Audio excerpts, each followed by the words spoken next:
Capítulo 29. La revelación de la vida personal del terapeuta. Sea cauteloso. La apertura en las dos primeras esferas. El mecanismo de la terapia y el aquí y ahora, formulado adecuadamente, parece simple y no problemática. Pero en torno al tercer tipo de apertura, la vida personal del terapeuta, parece agitarse una gran controversia. Si hubiese de graduarse la apertura del terapeuta en un continuum, estoy seguro de que me hallaría arriba de todo. Sin embargo, jamás tuve la experiencia de haber revelado demasiado. Por el contrario, siempre se vio facilitada la terapia cada vez que compartí alguna faceta de mi vida. Hace muchos años falleció mi madre y fui a Washington para su funeral y pasé algún tiempo con mi hermana. En esa época estaba dirigiendo un grupo de pacientes externos y mi coterapeuta, una joven residente de psiquiatría, no sabía bien qué hacer y simplemente informó al grupo que estaría ausente debido al fallecimiento de un familiar. Las reuniones del grupo se filmaban con propósitos didácticos y al volver una semana después vi el vídeo de la reunión, una sesión muy energizada y productiva. ¿Qué debía hacer en la reunión siguiente? Dado que no tenía dudas de que el ocultamiento de la muerte de mi madre sería nocivo para el proceso grupal, decidí ser enteramente transparente y dar al grupo todo lo que requiriese. Es axiomático que si un grupo activamente evita algún tema importante, entonces no se abordará con eficacia ningún otro. Abrí la reunión informándoles de la muerte de mi madre y respondí a todas las preguntas. Algunos querían saber detalles de la muerte y el funeral, otros preguntaron sobre cómo lo estaba manejando yo, otros indagaron sobre mi relación con mi madre y con mi hermana. Contesté a todos con candor y les conté, por ejemplo, de mi relación rebelde con mi madre y de cómo había elegido vivir en California para poner 6.000 kilómetros de distancia entre mi madre y yo. En muchos sentidos ella había sido un ogro, pero a medida que envejecía había perdido su fiereza y en los últimos años nuestra relación se había vuelto mucho más cercana y yo había sido un hijo obediente. Por último, el grupo preguntó si había algo que pudieran hacer por mí en la reunión.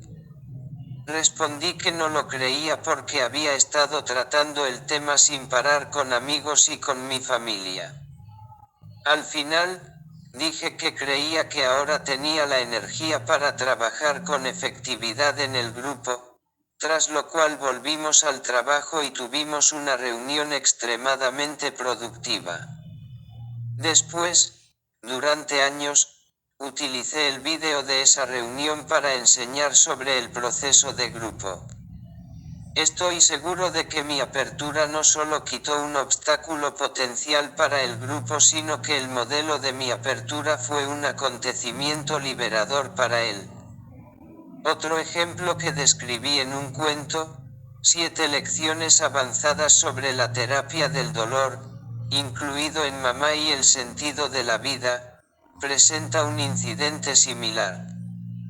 Poco antes de que me reuniera con una paciente que había perdido a 2 de sus seres queridos, recibí un llamado informándome de la muerte de mi cuñado.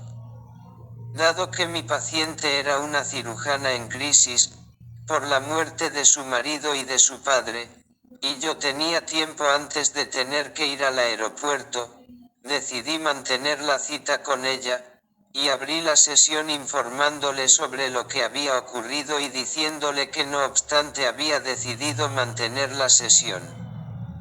De inmediato explotó con una gran furia y me acusó de tratar de comparar mi dolor con el suyo. Déjeme que le diga una cosa, agregó. Si yo puedo entrar en la sala de operaciones por mis pacientes, entonces por supuesto que usted puede estar acá para atenderme a mí. El incidente resultó muy instrumental en la terapia. Mi revelación le posibilitó revelar la rabia de su dolor, lo que abrió un nuevo periodo de fertilidad en nuestro trabajo. Hace tiempo un colega trabajaba con un paciente cuyo hijo había muerto de cáncer.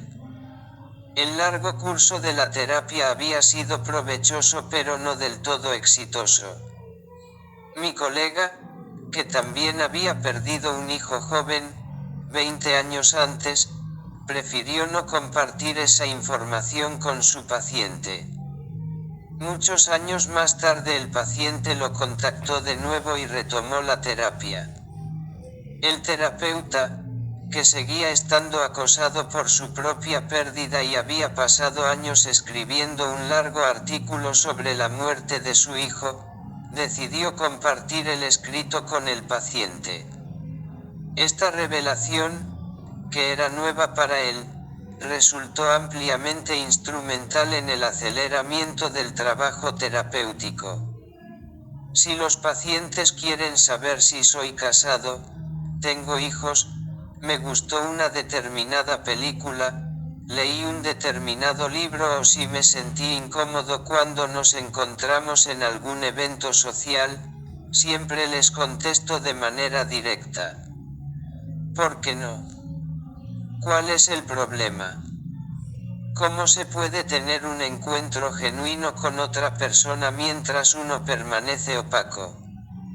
Volvamos una vez más al paciente que me criticaba por utilizar un restaurante exclusivo como indicación del camino hasta mi consultorio mientras que pasaba por alto el puesto de comida al paso.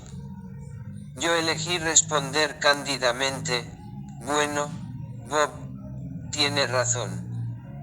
En vez de decir doble a la derecha en Fresca, podría haber dicho doble a la derecha cuando llegue al puesto de comida. ¿Y por qué elegí como elegí? Estoy seguro de que es porque prefiero asociarme con el restaurante más refinado. Me sentiría incómodo diciendo, doble en el puesto callejero. Insisto, ¿cuál es el peligro? Solo estaba reconociendo algo que obviamente sabía. Y solo cuando sacamos de en medio mi admisión pudimos volver al asunto importante de explorar su deseo de incomodarme. Por eso la apertura del terapeuta no reemplaza de ningún modo la exploración del proceso de las preguntas personales que formula el paciente. Haga las dos cosas. Algunos terapeutas tienen por costumbre responder a las preguntas con, le voy a contestar con mucho gusto, pero primero querría saber lo más posible sobre su pregunta. A veces utilizo ese enfoque, pero rara vez encuentro alguna ventaja particular en insistir sobre algún orden determinado. Usted empiece primero y luego yo le respondo. Si se trata de un paciente nuevo, a menudo elijo simplemente dar el modelo de apertura y guardo el incidente en mi memoria para luego volver sobre él. Si es infrecuente que el paciente haga preguntas, entonces considere el acto de preguntar como algo útil y no deje de volver sobre él. Debe tenerse en cuenta el momento. Con frecuencia el terapeuta puede elegir esperar hasta que la interacción termine, quizás incluso hasta la sesión siguiente y luego señalar a este efecto, me parece que algo inusual sucedió la semana pasada, usted me hizo algunas preguntas personales. ¿Puede volver sobre eso? ¿Cómo fue el intercambio para usted? ¿Qué hizo posible que usted se acercara a mí de una manera distinta? ¿Cómo se sintió con respecto a mi respuesta?